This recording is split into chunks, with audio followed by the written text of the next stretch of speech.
Ang susunod na programa ay rated PG. Patnubay at gabay ng magulang ay kailangan sa mga batang manonood.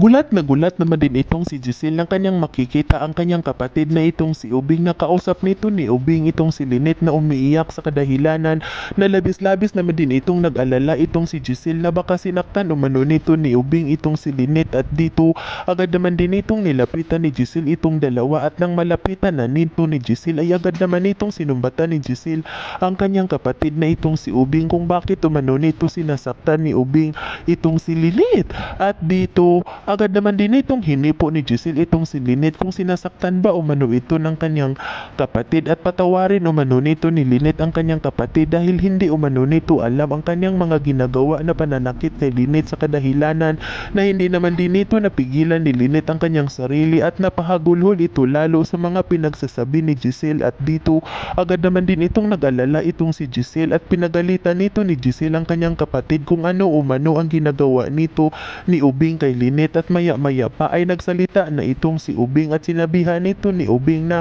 huminahon umano ang kanyang ate dahil wala naman umano itong alam sa mga pinagdadaanan ni Lynette, kung kaya't gulat naman din itong si Giselle sa mga pinagsasabi ng kanyang kapatid nang sabihin nito ng kanyang kapatid na si Ubing na narinig umano nito ni Lynette ang kanyang asawa, na kayakap umano ng kanyang asawa ang kanyang anak na itong si Zoe, at narinig umano nito ni Lynette na sinasabi umano ni Dr. Carlos na anak umano nito ni Dr. Carlos itong si Zoe.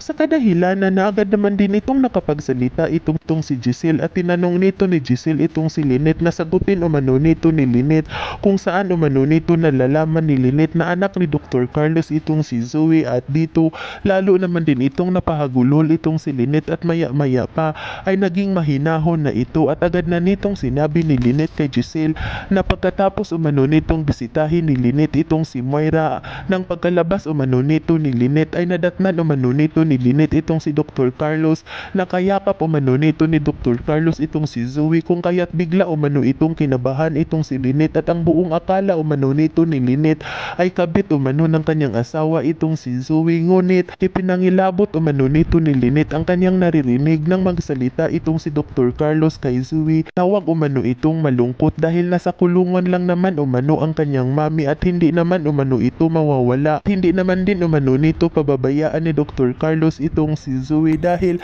anak umano nito ni Dr. Carlos itong si Zoe. Yan ay ating aabangan sa susunod pa na pangyayari sa kaganapang ito ng abot kamay na pangarap. Huwag mong kalimutang isubscribe at i-hit ang notification bell ng aking channel